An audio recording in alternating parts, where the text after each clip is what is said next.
Hi, I am Joe, an artificially generated newscaster, with the usual weekly recap of cyber news. And unsurprisingly, the entire week was dominated by the Israel-Palestine cyberwar. It continued even after the conflict in the physical world began slowing down. The majority of the cyber attacks were conducted by hacktivists, neither from Israel nor Palestine though. Russian hacker groups, like Killnet, have been the most vocal and arguably the most active in the conflict. At the beginning of the week, they conducted DDoS attacks against the websites of the Israeli government, media, and other institutions. I must add that DDoS is the simplest kind of cyber attack. All it does is overload a server with requests, making it inaccessible.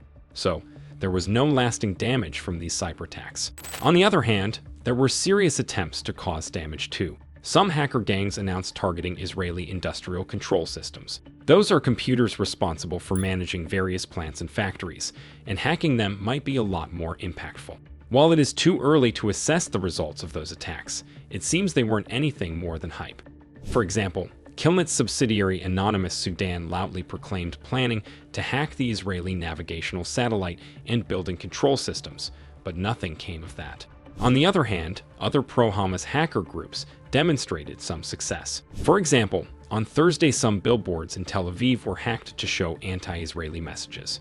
Several days earlier, a poster on the dark web also claimed selling the personal information of hundreds of Israeli soldiers, including security service personnel. Not all attacks were directed at Israel, though. Some hacktivists chose the other side and attacked both Hamas and various Palestinian institutions. Indian hacker groups were among the most active on that front, mostly conducting DDoS attacks against Hamas websites. Other groups targeted Palestinian infrastructure, from gas stations to humanitarian organizations.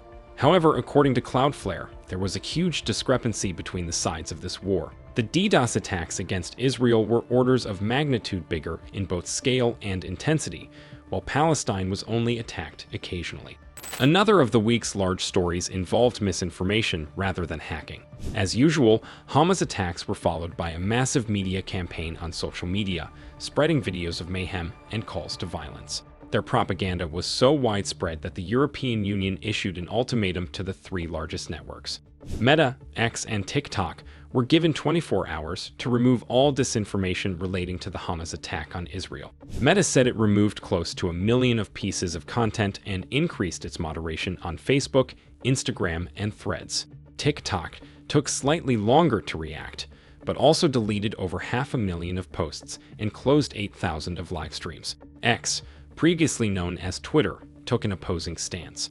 Its owner Elon Musk openly challenged the EU commissioner and asked to provide evidence that any illegal content is being posted. However, a couple of days later, X's CEO Linda Yaccarino stepped in, saying that they removed hundreds of fake accounts and thousands of pieces of content. And that's it for today. I will continue posting daily updates on this conflict. Hopefully, we will be able to return to the usual flow of covering regular cybercrime and leaks soon. Check out my previous weekly recap if you want to hear about the very start of Israel's cyber war, and see you in the next one.